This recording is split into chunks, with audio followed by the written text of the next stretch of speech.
Muito bom dia, paz do Senhor Jesus, glória a Deus. Você já agradeceu a Deus pela sua salvação nesta manhã? Nós cantamos aqui esse cântico tão lindo que diz: Tu és o Deus da minha salvação. E eu queria te convidar para fazer isso agora. Se você puder se colocar em pé novamente, erguer as suas mãos aos céus, e você que é um salvo, uma pessoa salva em Cristo Jesus, é o único caminho, é a nossa salvação, e você é salvo. E você erguer as suas mãos para os céus e agradecer a Deus porque você é salvo. E dizer assim: eu estou salvo, eu estou salvo, eu estou salva. Muito obrigada, Deus, porque eu estou salvo, Senhor. Obrigada pela salvação. Nesta manhã que estamos aqui, Senhor, estamos prontos, Deus, se o Senhor quiser, Deus, se for a hora, o Senhor quiser nos buscar, Senhor, no arrebatamento, Senhor, nós estamos salvos, a nossa alma está redimida, Senhor, da culpa, fomos, Senhor amado, comprados, retirados, Senhor, salvos do pecado, estamos livres, Deus, para te adorar, para te servir.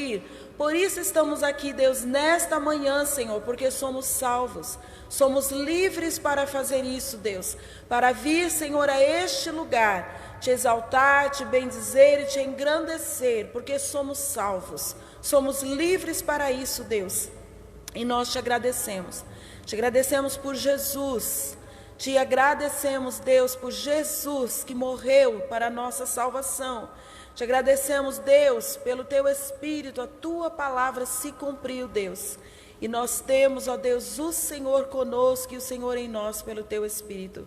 Muito obrigada, Deus Santo, muito obrigada. Em nome de Jesus. Amém. Glória a Deus. Pode se assentar. Louvado seja Deus. Aleluia. Nestes tempos que nós estamos passando de pandemia e que nós temos ouvido, graças a Deus, temos ouvido testemunhos de milagres, que o Senhor tem curado pessoas, que o Senhor tem socorrido pessoas nas situações financeiras, porta de emprego, ou mesmo que um comércio tenha tido problemas, mas o Senhor está socorrendo, então glória a Deus por isso. E ainda em meio a tudo isso, ouvido testemunhos do Senhor curando pessoas que não seja de Covid, mas de outras enfermidades, o Senhor continua agindo na terra. Aleluia, glória a Deus por isso. E nestes dias, então, eu comecei, estou lendo os evangelhos novamente, então eu pensei numa pergunta: o que aconteceria ou como estaria o mundo se Jesus não tivesse morrido? Você já pensou nisso? Se o Senhor Jesus não tivesse morrido da morte na cruz, se ele não tivesse morrido como ele morreu, o que teria acontecido se ele não tivesse morrido dentro do propósito e do plano de Deus? Poderia ter morrido como qualquer outra pessoa, ter envelhecido, ele continuou na terra. O que teria acontecido se ele não morresse dentro do plano, do propósito e vontade de Deus? E a gente, às vezes, você tem um pensamento e você acha que é só você que está pensando aquilo, né? E aí eu fui para a internet e falei: será que alguém já fez essa pergunta? Eu fui para a internet e achei muita coisa.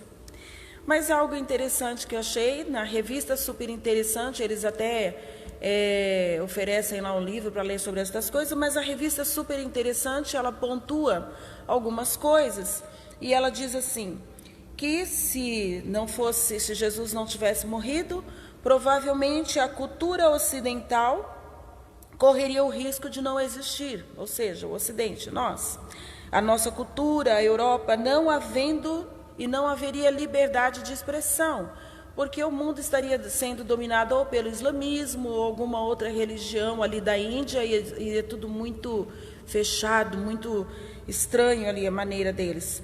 Eles dizem também que a cruz não seria o símbolo para os cristãos e não seria também um símbolo utilizado pela Igreja Católica, pelo catolicismo, por aqueles que fazem uso da cruz para identificar a Trindade. E ele disse, até mesmo os jogadores de futebol não fariam o sinal da cruz ao entrar nos campos. E eles dizem também, as cruzadas teriam outro nome, ou nem sequer existiriam. Vocês sabem o que foram as cruzadas? Aqueles homens, os cavaleiros, que eles voltaram, faziam aquela batalha em Jerusalém, porque Jerusalém estava tomada pelos islâmicos, e eles queriam então tomar Jerusalém novamente para o poder do Senhor, para que houvesse adoração somente ao verdadeiro Deus, reconhecendo Jesus. E esses cruzados, as cruzadas, eles levavam em seu peito um escrito. Ele diz, pela cruz, em nome da cruz venceremos. Então, isso não existiria, não faria sentido, né? E ele diz, e provavelmente, até mesmo o holocausto não teria acontecido, porque por muitos anos a Alemanha e todo o mundo ocidental ensinava que os judeus mataram Jesus. E este foi um dos fortes gatilhos para que Hitler lançasse a sua perseguição ao povo judeu, dizendo que eles tinham que morrer porque eles mataram a Jesus. Então, eles dizem, até mesmo o holocausto poderia não ter acontecido, e esse ensino de que os judeus mataram a Jesus começou a mudar só a partir do ano 2000, agora, quando a Igreja Católica, então, fez as suas reuniões e foi até Jerusalém, começou a fazer reuniões pedindo perdão por este ensino errado e consertando que, de fato, Jesus morreu pelos nossos pecados e que todos participaram da morte de Jesus. Então, mas eu fico pensando que o mundo tem estas explicações. E as pessoas que têm os seus olhos vendados, que ainda não foram iluminados mesmo da verdadeira razão, poder e graça, porque Jesus Cristo morreu, podem olhar somente as coisas assim. Haveria uma mudança. Jesus, ele marca um tempo, ele foi o divisor de águas de um tempo e outro, mudou o Império Romano, sim. Mas estas são coisas só no mundo, coisas que você pode ver. Mas a entrega, a morte de Jesus é muito mais profunda. É muito mais profunda. É para a salvação da humanidade, para o resgate do pecado, para trazer o homem de volta à presença de Deus. É muito mais do que tornar o mundo melhor. Não é isso. É um resgate, é mudar toda uma atmosfera, é preparar um porvir, uma eternidade na presença de Deus e com Deus. Então é muito mais profundo. E somente esses que têm a mente iluminada, como diz que o Evangelho é o poder de Deus para a salvação de todo aquele que crê, aquele que recebe essa revelação, essa graça de Deus, que teve a venda dos seus olhos, as trevas tiradas da mente, é que pode compreender a profundidade e a importância de Jesus, do Senhor Jesus ter vindo ao mundo. E do Senhor Jesus ter vindo ao mundo e não somente ter feito coisas boas, mas de ter entregue a sua vida para um resgate. Então, sendo muito mais profundo, eu queria propor que nós pudéssemos ver alguns textos e falar sobre isso, que se Jesus não tivesse morrido, então a palavra de Deus não teria se cumprido.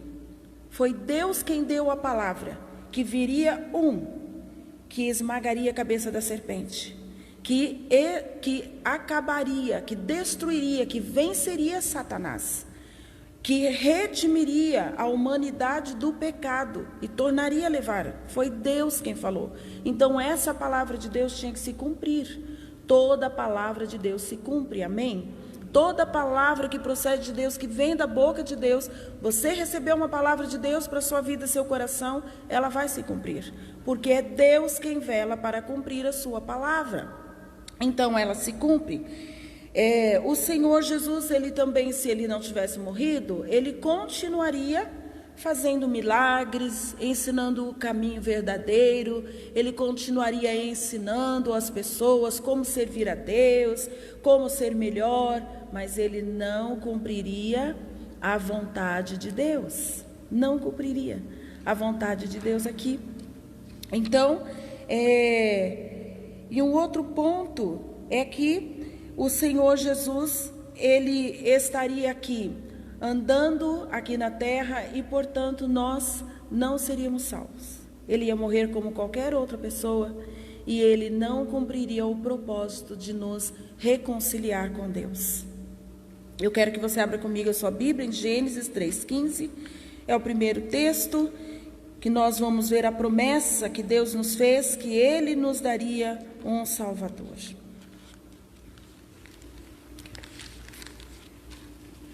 Então, Gênesis capítulo 3 e o verso 15, é um texto bem conhecido, não é? Gênesis capítulo 3, verso 15 diz: E porei inimizade entre ti e a mulher, e entre a tua semente e a sua semente. Esta te ferirá a cabeça, e tu ferirás o calcanhar. Deus estava falando isso com a serpente, que no caso aqui nós sabemos que era Satanás. E ele estava liberando esta palavra, que Satanás seria destruído. E que essa destruição viria através do homem. O mesmo homem que naquele momento estava desonrando a Deus, Adão, que tinha desobedecido a Deus, que trouxe toda a queda para a humanidade. Nós conhecemos muito bem essa história. Então, através do homem que trouxe aquela desonra, que trouxe essa separação da humanidade de Deus, do qual Satanás poderia estar ali triunfando, Deus disse: haverá um que vai esmagar a sua cabeça. Haverá um que virá e é nascido de mulher, desta mulher que você enganou, desta mulher que você sugeriu que ela pudesse pensar e ter entendimento e saber mais do que o seu próprio Deus. Esta mulher que foi enganada, dela mesma virá um que vai pisar na tua cabeça e vai destruir. Então Deus liberou essa palavra, e a palavra de Deus precisava ser cumprida. E aí nós vemos em toda a história, depois nós vamos lá para Isaías, capítulo 53, e nós vemos novamente uma palavra de Deus sendo liberada. Isaías capítulo 53, e nós também conhecemos muito bem essa palavra do Senhor. E dizendo assim, Isaías 53, e nós vamos ver a partir do verso 4. Isaías capítulo 53, a partir do verso 4. Verdadeiramente, Ele tomou sobre si as nossas enfermidades, e as nossas dores levou sobre si. E nós o reputávamos por aflito, ferido de Deus e oprimido. Mas Ele foi ferido por causa das nossas transgressões e moído por causa das nossas iniquidades. O castigo que nos traz a paz estava sobre Ele, e pelas suas pisaduras fomos sarados. Obrigada, pastor. Obrigada. Verso 6. Todos nós andávamos desgarrados como ovelhas, cada um se desviava pelo seu caminho, mas o Senhor fez cair sobre ele a iniquidade de nós todos. Ele foi oprimido e afligido, mas não abriu a sua boca. Como um cordeiro foi levado ao matadouro, e como a ovelha muda perante os seus tosqueadores, assim ele não abriu a sua boca. Aleluia. Então, ele foi ferido, e o Senhor aqui liberou esta palavra através do profeta Isaías, que o Cordeiro de Deus viria, e que ele levaria sobre si as dores, as enfermidades, mas também o pecado da humanidade. Aquele pecado, aquela transgressão da queda, o pecado original, o estar separado de Deus e rebelado contra Deus, dá origem à sorte de todos os outros pecados. Nós deixamos de cometer pecados e transgressões e vícios e prostituição e toda sorte de pecado, maledicência, violência, homicídios, roubos, toda sorte de pecado, porque estando salvos, somos curados. sarados, fomos redimidos do pecado, de rebelião contra Deus, de desobediência a Deus, que dá origem a toda outra sorte de pecado. Então, quando o homem não crê, o homem não está salvo, o homem não foi alcançado pelo poder da redenção da cruz, ele está sujeito a fazer coisas que nem ele mesmo pensa que um dia ele poderia fazer. Você já encontrou gente assim? Nós trabalhamos com pessoas que são envolvidas com vícios e aí trabalhamos para levá-las para casa de recuperação e trabalhamos com restauração e elas falam isso. Eu nunca imaginei que um dia eu iria fazer uma coisa dessa. Eu nunca pensei que eu faria isso. Eu me assustei comigo mesmo, mas eu não conseguia parar. O que é isso? Senão a rebelião que está dentro do homem. O homem separado de Deus, o homem em trevas, o homem que caiu porque se deixou ser enganado por Satanás. Este homem, ele não consegue falar, eu vou ser bom, eu vou fazer tudo certinho, eu vou deixar esse vício. Sozinho ele não consegue. Ele precisa do poder da manifestação da mão de Deus na vida dele para uma mudança drástica na sua vida e no seu caminho. É uma mudança de DNA, é uma mudança de mente, uma mudança de alma, uma mudança de espírito. Como está escrito, é um nascimento, nasce de novo, para ser outra criatura, somente redimido assim, pela graça, pelo poder da cruz. E precisava de um homem para cumprir essa promessa. Se nós formos ver um pouco antes, aqui mesmo em Isaías, lá para os livros 49, quando fala do servo do Senhor, e outros capítulos, você vai ver que o Senhor olha, Deus olha do céu, ele não encontra um justo sequer. E disse, pelo que ele não encontrou um justo sequer, pelo que o seu próprio braço lhe trouxe a salvação. Então Deus mesmo gerou a salvação, como Abraão disse lá, quando foi sacrificar Isaque, ele disse, o Senhor proverá para si o cordeiro. O próprio Deus proveu para si o cordeiro, para a redenção da humanidade. Por amor a nós, ele proveu esse cordeiro. Às vezes pensam, porque um homem quis. Não, o homem nunca quis Deus. Deus deu o primeiro passo. Deus deu o passo de vir até a humanidade e entregando aquele que ele mesmo gerou, o melhor que ele tinha, o seu filho unigênito, gerado de uma forma milagrosa, que nós também conhecemos a história. Então Deus falou através dos seus profetas, o Espírito Santo falou através de homens, e nós sabemos que a palavra de Deus, a profecia, ela não é feita por vontade humana. Não foi o homem que começou, vai acontecer, eu vou profetizar um cordeiro. Não, foi gerado pelo Espírito de Deus. Por isso, aquilo que Deus profetizou, aquilo que Deus liberou sobre as nossas vidas pelo seu Espírito vai se cumprir.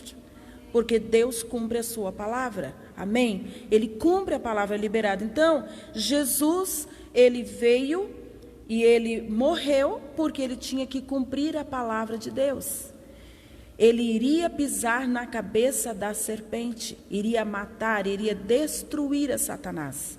Então, se o Senhor Jesus não tivesse morrido na cruz, como estabelecido por Deus, naquele tempo, como foi a vontade de Deus, debaixo do Império Romano, naquele tipo de morte, naquela época, e está escrito que ele veio no tempo, na plenitude do tempo, no tempo estipulado por Deus e no coração de Deus, então, esta palavra não teria se cumprido.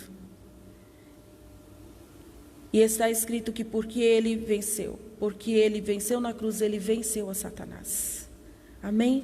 Ele venceu a Satanás, ele triunfou dos principados e potestades. Ele triunfou e os expôs à vergonha.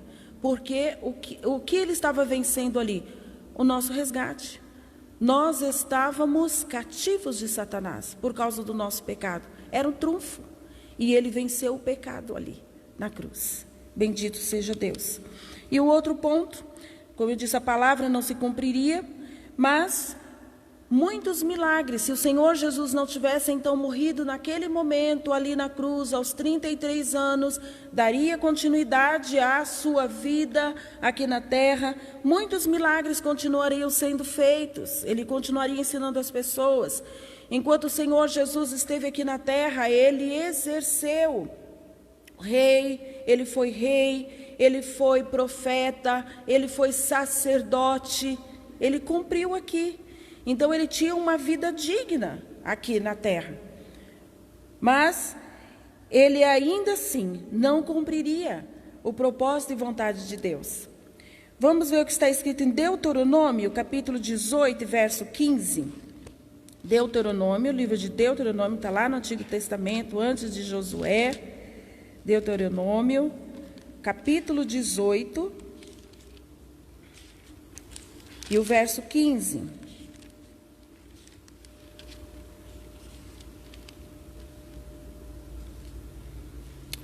É Moisés falando acerca do Senhor Jesus, mais uma vez um profeta. E glória a Deus. Veja que Moisés ali falando do Senhor, e depois de tantos anos, de quantos séculos que o Senhor Jesus veio a nascer, e ele já estava falando. Então, por que ele estava falando? Pelo Espírito de Deus. A palavra é o próprio Deus falando. Então, Deuteronômio 18 e o verso 15 diz assim: o Senhor teu Deus te levantará um profeta no meio de ti, de teus irmãos, como eu, a ele ouvireis, conforme a tudo o que pediste ao Senhor teu Deus em Horebe no dia da congregação, dizendo: não ouvirei mais a voz do Senhor teu Deus, nem mais vereis este grande fogo, para que não morra. Aqui Moisés falando que Deus levantaria e enviaria um grande profeta no meio deles. Jesus foi esse grande profeta no meio do povo. Há religiões hoje que até reconhecem Jesus, mas para eles Jesus não passa de um grande profeta. Só que o Senhor Jesus não veio só para ser um grande profeta. Nós sabemos na Bíblia houve outros grandes profetas, como Elias, Eliseu, e que realizaram grandes milagres e grandes sinais, como o Senhor Jesus também realizou. E nós vemos que até João Batista, ele foi um grande profeta, mesmo não realizando nenhum milagre, mas João Batista foi um grande profeta. E o que ele fez? O que ele anunciou? Um grande milagre que precisa acontecer no coração do ser humano: arrependimento. João Batista, grande profeta, e o Senhor disse: olha, dos nascidos de mulher, não tem nenhum como ele. E ele não realizou nenhum milagre, nenhum sinal, não ressuscitou, não fez o machado levantar quando caiu do rio, mas ele apontou para o arrependimento.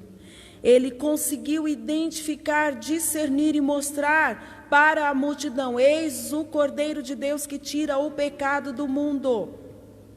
Eu não sou o Messias. Ele soube dizer: não sou eu que faço, mas aquele que vem depois de mim, eu não sou digno de desamarrar a sua sandália. Ele soube ser humilde e reconhecer quando veio um que era enviado de Deus. Foi um grande profeta. Mas o que eu quero dizer com isso é que o Senhor Jesus, ele também foi um grande profeta, andou no meio do povo e fez também maravilhas. O Senhor Jesus fez maravilhas, nós sabemos dos milagres que ele fez. E às vezes eu me preocupo, quando eu encontro algumas pessoas, eu fico sabendo de pessoas que estão querendo abandonar, deixar de seguir a Jesus, porque o Senhor não está fazendo milagres na sua vida, ou porque a pessoa está percebendo que ela está tendo perdas, ou ela está dizendo: eu oro e nada acontece, não, então eu vou tentar outra religião. Então eu vou buscar o que eu estou querendo, eu vou ali, porque ali vai ser mais rápido, eu vou ter a resposta que eu quero. Como se o Senhor Jesus tivesse vindo só para resolver os nossos problemas aqui na terra. Como se ele tivesse vindo para mudar só o que podemos alcançar com os nossos olhos ou com os nossos ouvidos, ou ainda o que possamos tocar. Ele não veio só para isso. Ele realizou, e ele poderia, e ele pôde, ele realizou, porque ele era cheio do Espírito Santo. O Espírito Santo veio sobre ele, e ele experimentou essa plenitude do Espírito. Nós também podemos desfrutar disso. O Espírito de Deus está em nós, está conosco, se move em nós, e nós também, como igreja, é dado a nós esse privilégio de experimentarmos, realizar maravilhas por meio do Espírito de Deus. Mas isso não é tudo. Isso não é tudo. Isso não é o reino de Deus. O reino de Deus é muito mais. O reino de Deus é essa satisfação do porvir, esse gozo da presença de Deus. E aí, nós vemos que o Senhor Jesus, ele poderia ter ido, se ele não tivesse morrido naquele tempo estabelecido por Deus, ele poderia ainda ter visitado outros países, poderia ter andado por outras nações ali ainda e ajudando mais pessoas, não é? Que bom que seria. Imagine hoje, tantas pessoas enfermas, que bom, não é? Sendo curadas agora. Não pode ir nem sequer em hospitais, a gente não tem tanta segurança de ir hoje. Que bom, o Senhor Jesus já faria mesmo. Estaria resolvido. Meu problema aqui nesse mundo está resolvido, eu não preciso de mais nada. Grande engano. Resolver os nossos problemas aqui neste mundo, só isso. Grande engano. O Senhor resolveu o nosso problema eterno. Ele resolveu o nosso problema para a eternidade, para que o propósito de Deus na criação do homem fosse restabelecido. Esta é a glória do Senhor Jesus. E se ele não tivesse morrido, isto não teria sido feito. Não teria sido feito.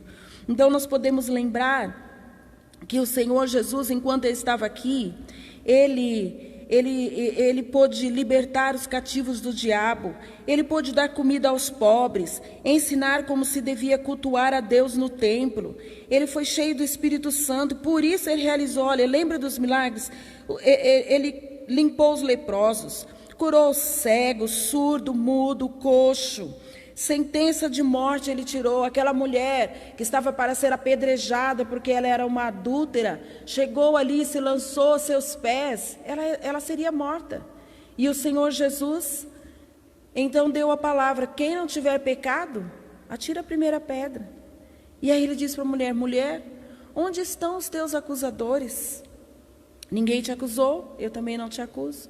Vai e não peques mais. Ensinou a pessoa: olha, toma um outro rumo na tua vida. Para de fazer o que você está fazendo. Você está reclamando que Deus não te abençoa. Você está reclamando que as coisas não dão certo para você. Mas você não toma uma postura.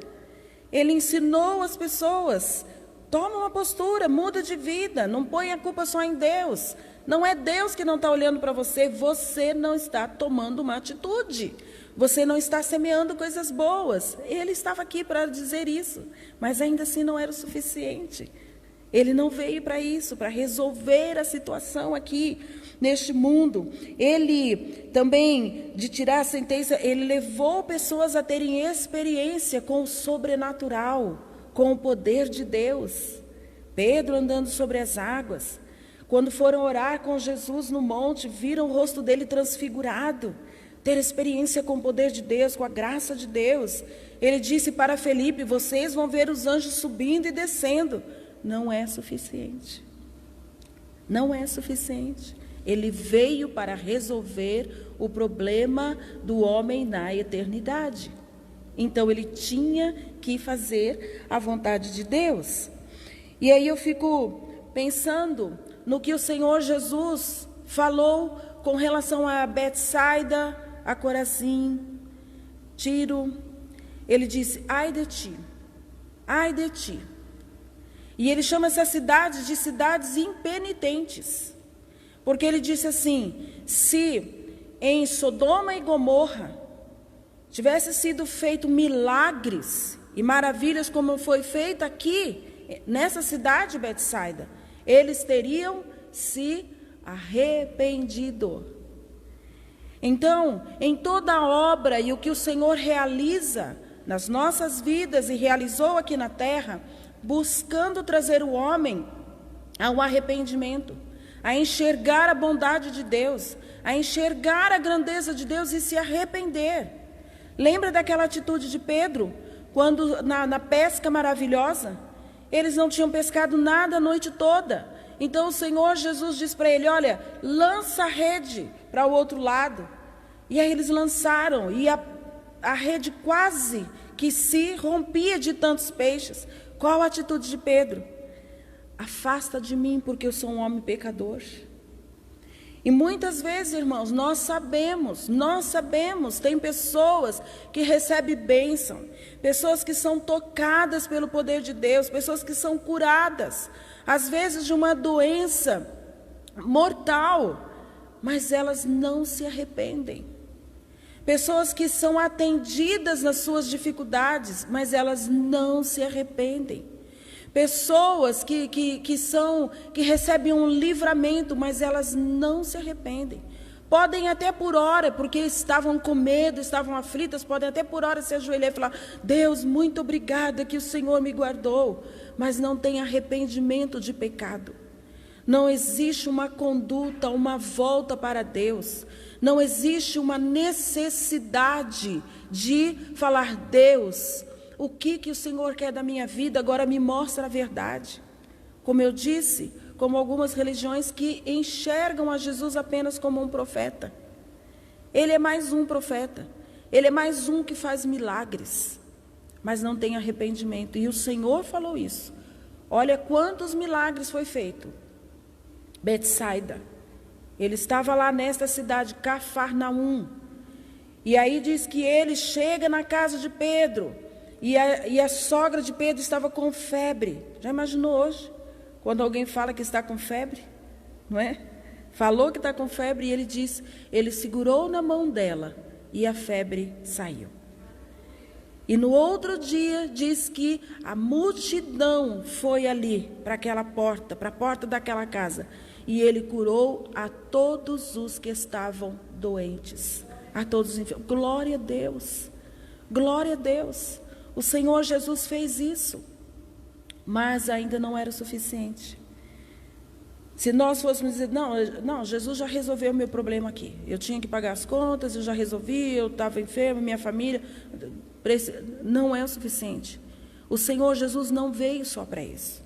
Ele disse, vocês viram tantos milagres, vocês viram tantas manifestações do poder de Deus, da graça de Deus, e não se arrependeram. E não se arrependeram. É para isso que ele veio, para que houvesse arrependimento de pecado. E eu estava pensando que quantas vezes nós oramos assim, para que o Espírito de Deus haja. Você está orando por alguma pessoa e nós oramos, Senhor, Espírito de Deus, age na mente, age no coração daquela pessoa. Senhor, convence do pecado, convence, Senhor, do juízo, convence da justiça. Jesus disse que o Espírito Santo viria para isso, para convencê-los disso. Mas então, o Espírito Santo, ele faz essa obra. Ele convence do pecado, ele convence do juízo, da justiça. A pessoa até ouve falar, algumas pessoas são até discipuladas, algumas pessoas, quando você conversa com ela, lá no seu trabalho, seus parentes, mas eles não se arrependem. O Espírito Santo faz a obra dele, mas o arrepender-se, o querer voltar-se para Deus, o querer ter uma vida transformada e receber a graça de Deus, é o homem quem decide. É o homem quem deve decidir isso. Está nas mãos.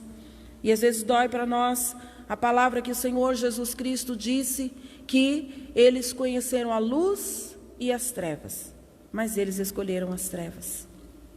Eu estava lendo nessa semana o texto de Apocalipse que fala ali das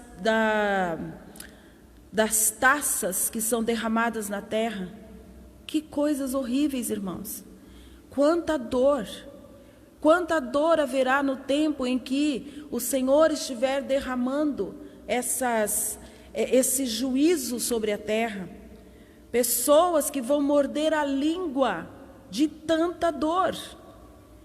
Pessoas que vão sofrer com feridas saindo da sua pele. Pessoas que vão arder, porque o sol vai ficar muito mais quente. A água do mar vai virar sangue, apodrecer. Os rios tornar-se-ão em sangue. E está escrito ali que ainda assim eles não se arrependeram, mas eles blasfemavam de Deus. Quão duro é o coração do ser humano. E eu fiquei pensando, Senhor, que tipo de pessoa que vai estar lá? E eu fiquei pensando, Senhor, será que alguém da minha família, algum dos meus amigos?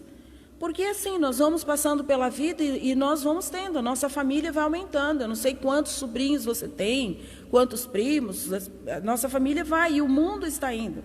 Nós estamos agora no século 21 e daqui a mais tempo o mundo não vai acabar agora. Algumas pessoas pensam, não, o mundo continua e as pessoas vão continuando e nós vamos compartilhando a palavra de Deus. E sabe, eu quero deixar aqui uma palavra que nós vemos, a Bíblia diz assim, que quando o homem ele vai se endurecendo o coração, Deus também vai deixando que o coração dele se endureça. Moisés foi falar com Faraó, e Faraó então ficou, quem é o Senhor? E desprezou a palavra de Deus. Deus depois não permitia que Faraó se arrependesse, se encurvasse. E nós temos que pensar nisso.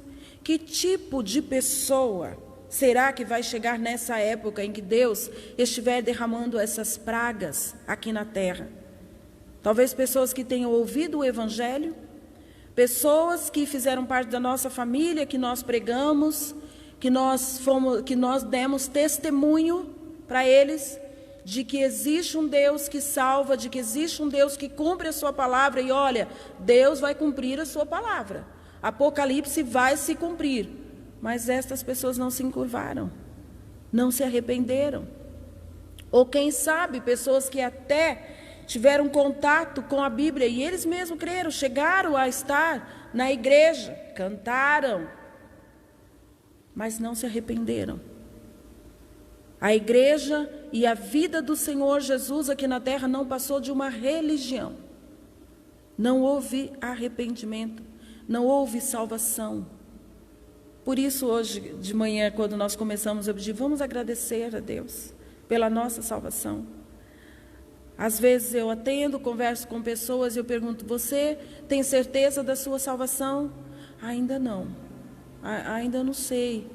Nós precisamos. Temos que buscar isso, Senhor. Eu quero ter certeza da minha salvação. Faz essa obra no meu coração. Me dá convicção, trabalha a minha mente, Deus. Eu quero estar salvo, Senhor, de verdade. E o Senhor Jesus, então, quando ele estava andando aqui, e ele falou isso com estas cidades impenitentes que não se arrependeram, ele também deixou uma palavra muito forte, está em João, capítulo 8, você pode abrir, Evangelho de João, capítulo 8 e o verso 24. Eu penso que é muito forte essa palavra que o Senhor Jesus, ele estava falando com os fariseus ali, e ele estava dizendo que eles tinham que crer que Jesus, ele disse, olha, vocês têm que crer que eu sou o enviado, eu sou aquele que Deus enviou.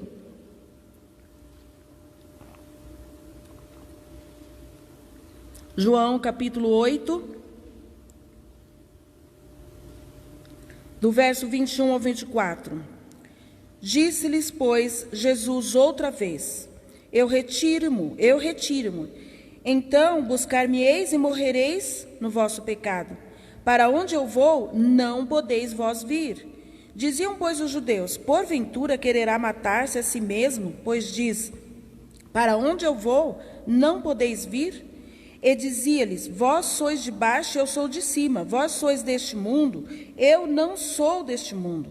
Por isso vos disse que morrereis em vossos pecados, porque se não crerdes que eu sou, morrereis em vossos pecados. Morrer nos vossos pecados, que coisa terrível. Morrer no seu pecado significa não ter salvação. permanecer condenado, permanecer separado de Deus. E aqui o Senhor Jesus já estava caminhando com eles há algum tempo. Não havia entendimento. Dá para perceber? Ele está falando, olha, vocês não sabem. Jesus está falando e eles, mas que será que ele está falando? Será que ele vai para algum lugar? Ele vai se... Não tinha entendimento, a mente completamente confusa, com trevas. E essa é a bênção maravilhosa que acontece na vida de um salvo, na vida do crente. O Senhor ilumina os olhos do nosso entendimento. E a palavra de Deus diz que aquele que é espiritual, aquele que começa a ter relacionamento com esse Deus que é espírito, ele começa a discernir as coisas espirituais, começa a entender as coisas de Deus. Tem sido assim na sua vida? Tem? Você tem compreendido? Quando você lê a palavra de Deus, você percebe que você tem discernimento da palavra de Deus? Que a Bíblia não é apenas um talismã, não é apenas um livro da sorte, não é apenas um salmo ou outro para você usar como um amuleto. Você entende isso? Que toda a palavra de Deus para você, ela começa a ser um rema para a sua vida, um direcionamento para onde você definitivamente vai, para o porvir, para a presença de Deus, porque é isso. Amém? Que Deus nos abençoe. E o terceiro e último ponto, então, que o Senhor Jesus não cumpriria a vontade de Deus. Não cumpriria a vontade de Deus. Você pode dizer vontade de Deus? Vontade de Deus. Deus tem uma vontade. Deus é uma pessoa. Deus é uma pessoa. Deus é uma pessoa e pessoas se relacionam. Nós estamos nesse distanciamento, mas nós nos relacionamos. Ainda de longe nós queremos nos relacionar, queremos falar, queremos pelo menos, olha nos meus olhos. Outro dia eu estava falando, agora eu tenho que aprender a sorrir com os olhos, porque é o que parece. Mas nós queremos nos relacionar e Deus também quer se relacionar, Ele é uma pessoa. Então, Ele diz, Deus tem uma vontade. E o Senhor Jesus veio para cumprir a vontade de Deus. Qual era a vontade de Deus? Deus queria ter comunhão com o homem no jardim do Éden. Que prazer! Todos os dias eu vou conversar com a minha criação. Todos os dias eu vou chegar e vou perguntar para Adão e Eva. Adão e Eva, você já escolheu o nome daquele bicho? Eu coloquei o nome dele de girafa. Olha, até que concordo com esse nome, eu tenho pensado em outro nome. Relacionamento. E Deus faz isso conosco. Você conversa com Deus? Você já faz isso? Ou você fala com Deus só quando você tem alguma necessidade? Sabia que agora, porque nós estamos nele, porque através de Jesus que nós temos essa ousadia, nós podemos estar lá para estar com Ele, para conversar com Ele, para adorá-lo. Senhor, eu vim aqui só para cantar para o Senhor. Senhor, eu vim aqui só para ler para o Senhor. Senhor, eu vim aqui falar com o Senhor de algumas coisas que eu estou pensando. Seu plano de vida, o que você está pensando para o seu futuro, trabalho, você, Senhor, olha, eu estou pensando isso, o que o Senhor acha? Sabia que é para isso? E nós podemos desfrutar disso enquanto estamos aqui. Estamos reconciliados com Deus. Em Cristo Jesus nós temos paz com Deus. Então você pode falar com Ele abertamente como um pai. Sabe que gostoso quando o pai, que você tem um bom relacionamento, você conversa com ele sobre as coisas que você está pensando? É isso que é a vontade de Deus na nossa vida. Nos relacionarmos com Ele, conhecer a mente dEle, ser amigo dEle, a ponto de Ele, quando Ele for fazer algo, Ele compartilhar com você. Como Ele falou, Abraão é meu amigo, eu vou fazer algo sem falar com ele. Abraão, vem cá, deixa eu te contar o que eu estou pensando em fazer com aquela cidade. Deus tem isso para nós. Aleluia, glória a Deus. E eu quero incentivar a nós termos esse tipo de relacionamento com Deus. Com certeza, isso vai nos fazer sentir mais seguros, mais confiantes, Porque nós não vamos buscar a Deus só na hora da necessidade. Nós nos relacionamos com Ele. Amém? Mas Jesus então tinha que cumprir a vontade de Deus. E Jesus foi um homem de oração. E uma das formas de nós conhecermos e sabermos a vontade de Deus e entendermos a palavra de Deus, vida de oração. Ao passo que nós vamos orando, e isso que eu estava falando aqui, da nossa forma de conversar, de se relacionar com Deus, é uma forma de vida de oração. Estar lá com Ele. A palavra do Senhor diz, em um dos textos lá do Evangelho, que o Senhor passou 12 horas, uma noite toda, e no outro dia Ele escolheu os seus discípulos.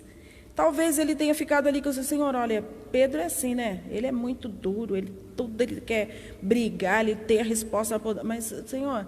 Então, talvez ele tenha conversado com Deus ali, sobre os discípulos, como é que ele ia fazer o ministério, mas foram 12 horas de oração. Quanto tempo nós temos gasto de oração diante de Deus? Quando eu cheguei aqui no Vale da Bênção, seminarista, então o tempo de oração no centro de oração era 1h15 por pessoa. E era muito engraçado, porque nós chegamos aqui, era tudo muito novo, e tinha uma companheira de quarto, e ela dizia assim, meu Deus, o que eu vou falar em 1h15 minutos? Para mim, 15 minutos eu já orei tudo que eu tinha que orar. E ela tinha que aprender. Então, o pastor Jonathan fazia aqueles caderninhos para nos ensinar, e falava como gastar 1 hora de oração na presença de Deus. E aí ele ia falando, você tem que se exercitar. Quanto tempo você tem gasto na presença de Deus? Quanto tempo você tem gasto com a palavra de Deus? Quanto tempo você tem gasto em louvor, em adoração? Quanto tempo você tem estado na presença de Deus? Isso é muito importante. Ah, mas Deus está comigo em todo lugar, então em todo tempo eu estou na presença de Deus. Sim, mas as pessoas que são importantes para nós gastamos tempo de qualidade com elas. Gaste tempo de qualidade com Deus. Isso chama-se semear em espírito. Semeamos no espírito e nós vamos colher vida eterna. Quanto mais nós nos entregarmos, gastarmos tempo com Deus. E o Senhor Jesus, então, ele foi um homem de oração. Ele buscava estar conectado com Deus. Busca estar conectado com Deus no seu trabalho. Está indo para o trabalho, vai falando com Deus. Vai ouvindo a palavra de Deus. Vai percebendo o que é que Deus está falando com você. Às vezes você pode estar indo no caminho porque você está falando com Deus, compartilhando, Espírito Santo. Jesus disse que o Senhor me ensinaria todas as coisas que eu faço. E aí, Ele te dá uma direção, você faz o retorno e volta atrás. E aquela era a decisão certa que você teria que ter tomado naquele dia. Porque você está conectado com Deus. Amém? Amém? É uma delícia isso. Esse tipo de experiência. E nós vemos que o Senhor Jesus, Ele procurou estar conectado com Deus desde quando era pequeno. Lembramos daquela passagem lá do livro de João que Jesus, com 12 anos, os pais vão ao templo e aí depois de caminhada, retornando para casa, cadê esse menino? Não encontram Jesus. Retornam e quando encontraram ao Senhor Jesus lá, o menino encontra ele e fala, por que você fez isso? E ele diz, mas vocês não sabem que eu tinha que cuidar dos negócios do meu pai? Então, desde a sua pequenez, do início, ele já entendia que Deus, o Pai, tinha uma vontade para ele e que ele tinha que cumprir a vontade de Deus. Então, não importa o tempo que nós conhecemos a salvação, o tempo de convertido que nós temos, você é um bebê na fé, procure saber qual é a vontade de Deus para a tua vida. Ore. Eu não tenho muito tempo ainda, mas você sabe que Deus tem uma vontade. E já é tempo para você começar a procurar a vontade. O apóstolo Pedro, São Pedro, nas cartas de Pedro, diz, olha, deseje afetuosamente o leite, o que é a palavra que vai te mostrar o caminho da salvação, que vai te mostrar a vontade de Deus. Então, não importa, desde pequeno, o Senhor Jesus já procurava saber e fazer a vontade de Deus. E nós podemos observar e querer fazer como ele fazia. Amém? Então, ele dizia aos discípulos, vigiai e orai para não cair em tentação. Ele sabia, o Senhor Jesus sabia qual era o seu alvo aqui. Não cair em tentação, não pecar. Ele sabia disso. E que ele sabia, ele também ensinava aos discípulos. Vigiem, orem para não cair em tentação, não caia em pecado. Jesus sabia que o alvo de Deus, a vontade de Deus para a vida dele, é que ele fosse o Cordeiro que tira o pecado do mundo. E aí, para nós, se você conhecer, depois, se você quiser um dia, você pode estudar, pastor Hélio pode falar muito bem sobre isso, como era lá o culto no Antigo Testamento. Tinha que ter o Cordeiro de Deus, mas aquele Cordeiro tinha que ser perfeito. Não podia ter mancha, não podia ter pecado. Esse Cordeiro seria oferecido, e ele entendia que ele era esse Cordeiro. Então, ele sabia qual era a vontade de Deus para ele. Nós sabemos qual é a vontade de Deus para a nossa vida? Estamos levando isso a ponto assim, estamos levando isso a sério? Foi isso que o Senhor Jesus fez, ele levou a sério. A vontade de Deus para a minha vida, eu tenho que levar a sério. Eu tenho que levar a sério. Ele diz que nós, olha, porque vocês não fostes tentados até o sangue. Jesus foi até o sangue tentado para sair da vontade de Deus. E ele diz, vocês não foram. Então, como nós queremos fazer a vontade de Deus, temos que levar isso a sério como Jesus levou. E Hebreus, lá no capítulo 4, ele vai nos dizer assim, que ele em tudo foi tentado, mas não pecou. Se você quiser anotar, está em Hebreus, capítulo 4, versos 15 e 16. Em tudo ele foi tentado e não pecou. Por isso, ele é o sumo sacerdote que nós podemos confiar. Ele é santo, imaculado, separado dos pecadores e mais sublime que os céus. Olha que coisa linda. Porque ele conheceu e quis fazer a vontade de Deus. E nós podemos fazer, como o Senhor Jesus viveu. Então, ele viveu intensamente o propósito de Deus para a sua vida, de ser o Cordeiro de Deus. E ele sabia que era Deus quem ia determinar a hora do seu sacrifício. É Deus quem iria dizer para ele, olha, é essa hora. Não é, Senhor, eu vou morrer, mas enquanto eu estiver aqui, Senhor, eu vou fazer tudo certo, vou ser santo, eu vou ensinar a todos, vou continuar fazendo milagre, vou curar pessoas, vou ensinar a tirar o dinheiro para pagar os impostos. Não, ele diz, Senhor, eu vou fazer tudo isso, mas a minha vida está em tuas mãos. A minha vida está em tuas mãos, queridos. As nossas vidas estão nas mãos de Deus. E você precisa ter esse acerto com você mesmo. A minha vida está nas mãos de Deus. Deus, faz a tua vontade na minha vida. Era um concerto que o Senhor Jesus tinha com a sua pessoa, de que a vida dele estava nas mãos de Deus. E então chega aquele ponto tão doloroso que nós conhecemos do Getsemane. Lucas, capítulo 22 e o verso 42. Quando ele está ali sofrendo no Getsemane, diz que a angústia era tal que ele suou sangue. Tamanha angústia. Significa o quê? Ele sabia o que ele ia passar. E às vezes nós sabemos o que nós vamos passar por fazer a vontade de Deus. Muitas vezes por fazer a vontade de Deus, você vai ser abandonado pelos seus amigos. A sua família pode passar um tempo sem querer falar com você. Talvez você tenha que perder emprego. Talvez você tenha que abrir mão daquele valor a mais que venha para você, porque não é vontade de Deus. Talvez você tenha que se separar da rodinha de pessoas que só estão falando mal dos outros. Ou daquelas amizades, para quem ainda está em faculdade ou escola, que de vez em quando rolam baseado. Mas porque você sabe a vontade de Deus para a tua vida. Então você tem que se apartar. E você sabe que você está tomando um outro rumo. O que está acontecendo com você? Você está lutando contra a maré? Não, eu estou a caminho do porvir. Eu estou em outra direção, eu estou a caminho do porvir. Enquanto muitos estão para baixo, querem que aqui fique tudo perfeito, não é? Se Jesus é bom mesmo, então ele vai resolver isso aqui para mim, eu vou ficar com ele. querem que tudo seja perfeito aqui neste mundo. Nós estamos dizendo: Senhor, eu estou com o Senhor, estou a caminho do porvir, Senhor.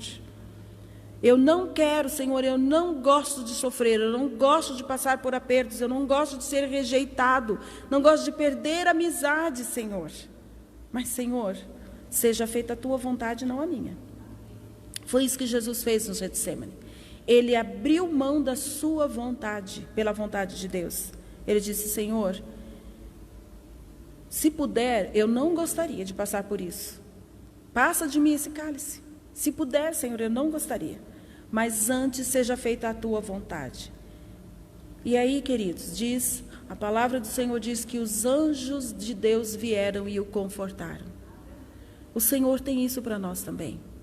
Muitas vezes, quando nós passamos angústias, aflições, tristezas, por causa desses abandonos, dos maus tratos do mundo, porque o mundo odeia quem ama a Deus. Se nós estamos querendo amizade com o mundo, queremos ficar bem com o mundo, eu sou um cristão, eles vão ver que cristão é legal. Cuidado, porque a palavra de Deus diz que o mundo nos odeia. Mas, quando nós fazemos a vontade de Deus, nós temos o prazer, o gozo de ser confortado pelos céus, de sermos socorridos pela graça de Deus. Deus preparar, mas eu vou ficar esperando só hoje. Não, Deus prepara, irmãos, situações que vêm para nos socorrer e envolver, e nós sabemos que foi providência de Deus. Mas para isso, nós temos que estar firmes em buscar a vontade dele.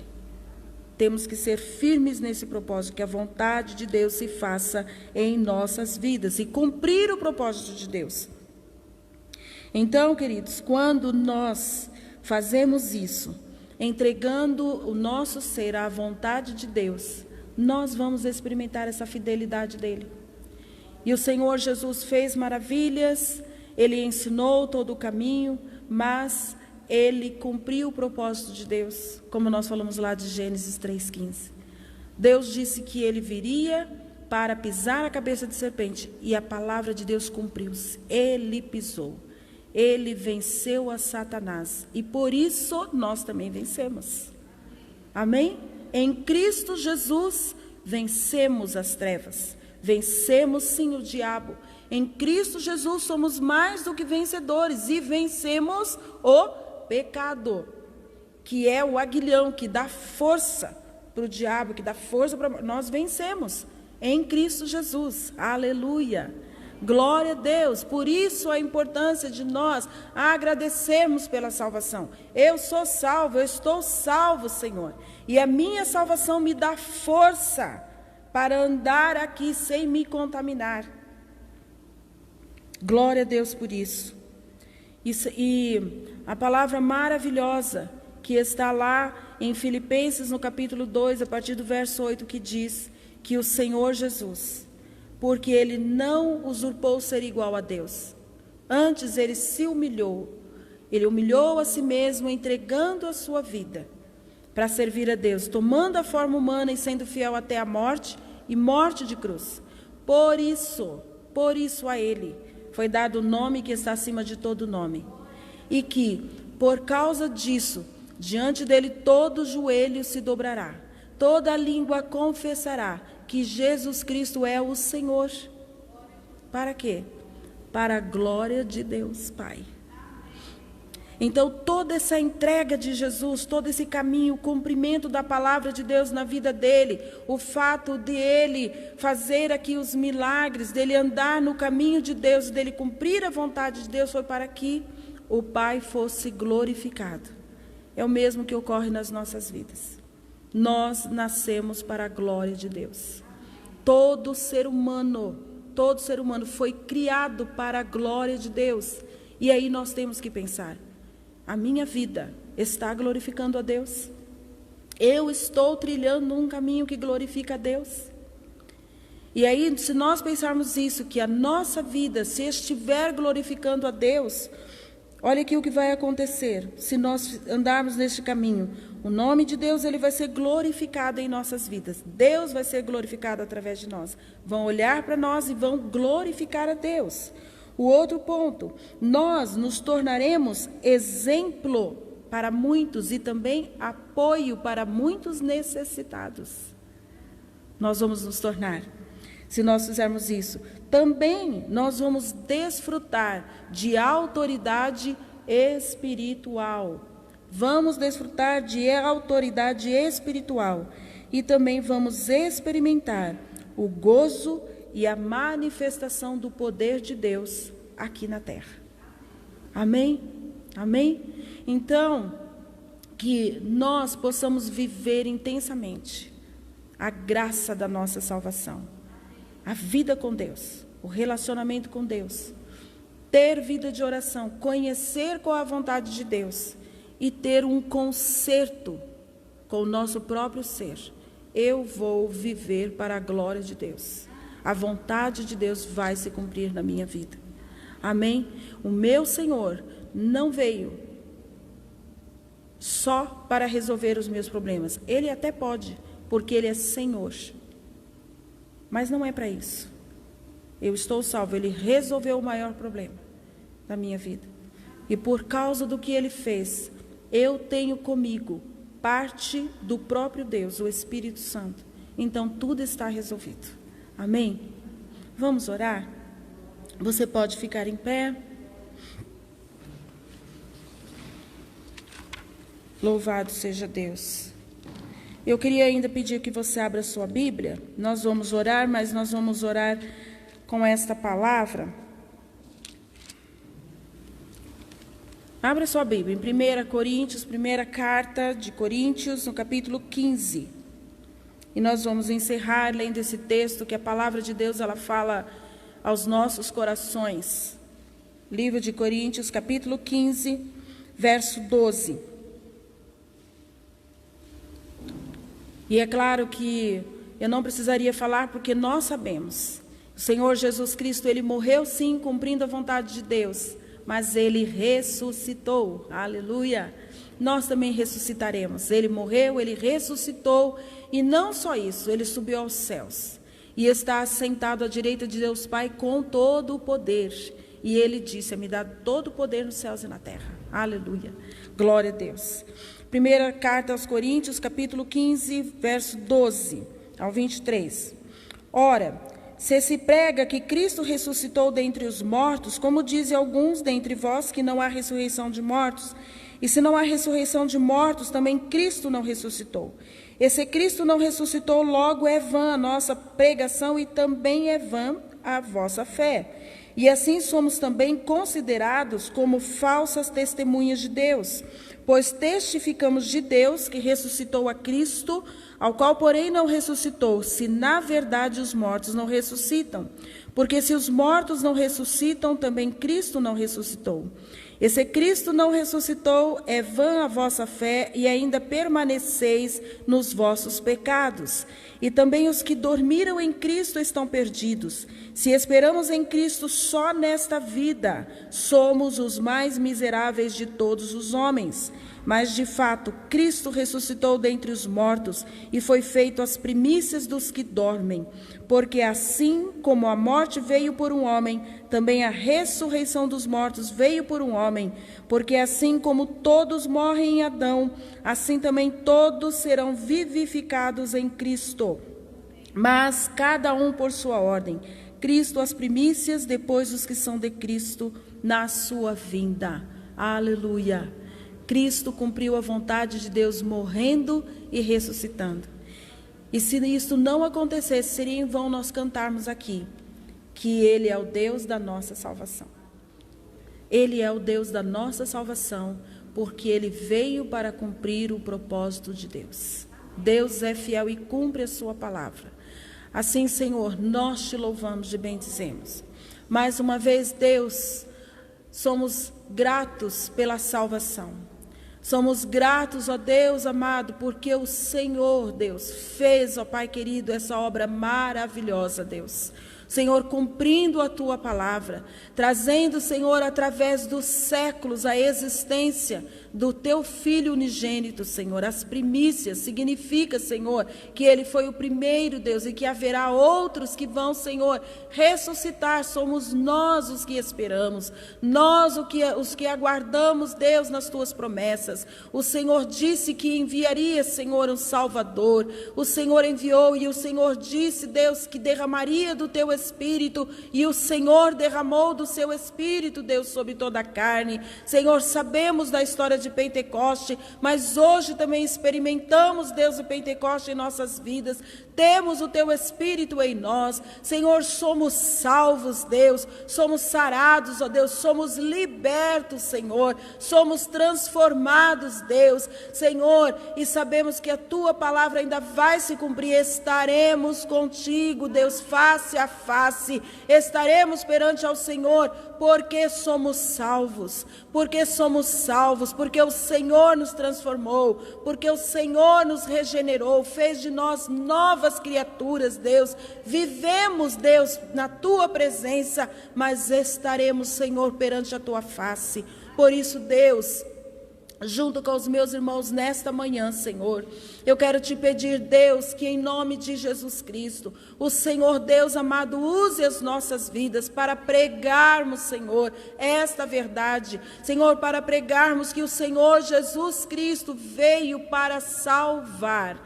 Ele veio, Senhor, para salvar. Ele é sim poderoso. Ele ainda é, Senhor, Ele ainda faz milagres. Ele é sim poderoso para curar, para socorrer, para libertar, Senhor. Para, Senhor Deus amado, tirar as cadeias, Deus, do diabo. Mas Deus, Ele veio mesmo, Deus, para nos salvar, para garantir a nossa vida, Deus, na tua presença. Senhor Deus, concede, Deus, que a cada vez que nós, Senhor, vamos pregar para um familiar, para um amigo, Deus, para, Senhor, um conhecido, Deus, que haja salvação.